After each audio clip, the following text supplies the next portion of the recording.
So I just caught the rainbow just there, most magnificent rainbow, and unfortunately I was in my car, so I couldn't stop and capture it properly, so just at the traffic lights I caught a little bit of it. Anyway, it's gone now. Yeah, a day of heavy showers, a bit of sunshine, a bit of sleet, and yeah, terrible floods again. Close to Cardiff last night. Gosh, so much damage, so much unstable weather all over the world. Yeah, and is that end times? Is it because we're interfering with the weather patterns by spraying chemicals into the air, which, it's just sticking plasters really, isn't it? So we really need to look at our organic connection with the way that all life thrives, all nature thrives, and renews itself in a healthy way.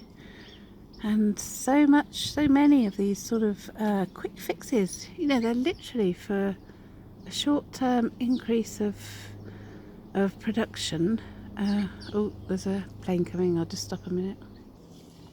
Yeah, just the speeding up and optimizing every inch of production just puts everybody into stress and not a pleasant way to produce things.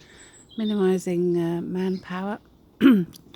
Just I really feel sorry for bus drivers on their own. They're driving the bus, they're taking the money, they're doing the doors, and in the old days there'd be a companion, and yeah, there was always a good humour, a good camaraderie, and life was much more joyous with a bit of fun and more relaxed atmosphere generally. So we've lost that. Gosh, we've lost that. So yeah, I showed the rainbow at the beginning of this one because today on Lent day 5, poem 5, I'm sharing a poem with you called Chakras and Saints. So in all the icons, the paintings, the golden paintings, the saints have the golden halo. So if we see gold as the most positive element, it's the least tarnishable. So if we apply that to sin, then it's the most pure. It's being closer to God, and the gold and the positivity comes from us attaining to the self-control to be able to not sin or to turn away from sin, to repent and turn away when we get it wrong, and attain to that positivity. Back to Genesis, do not positively die by eating of the tree of the knowledge of good and bad. So if we don't want to become negative, doubtful, fearful, scared, stressed, anxious, paranoid, then we don't want to learn the bad. We want to seek the good. And so that good makes us feel good, and the feel good produces the endorphins in our bodies, which are our natural painkillers and feel good hormones, and they attain to colour. So that comes from the endocrine system.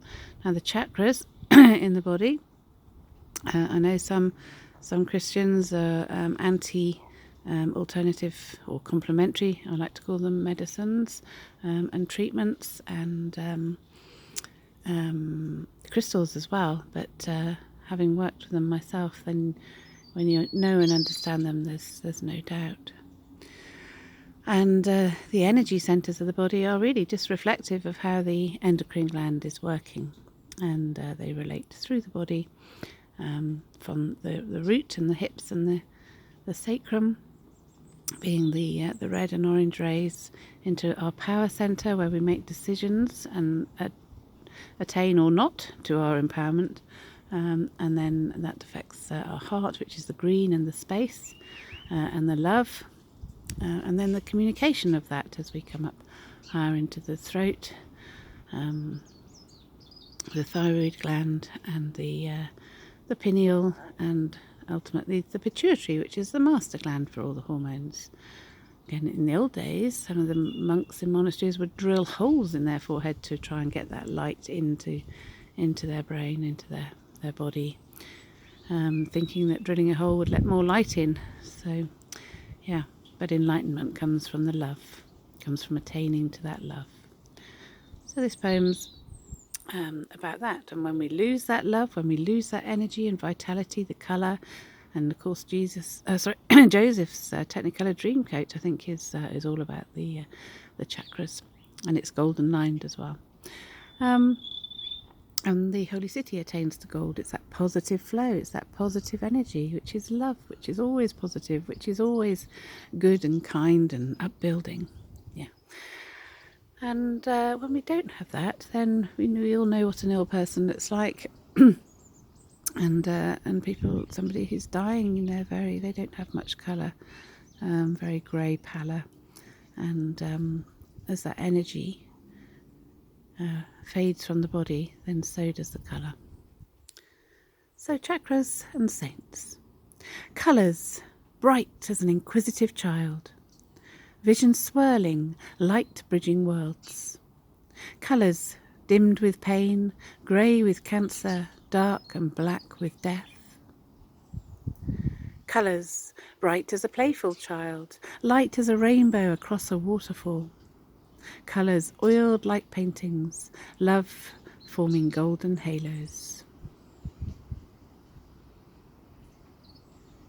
So I see we need to open our minds, sort of those who are against religion, to look at the message of love, and those who are against complementary therapies, to actually look at understanding them a little bit more.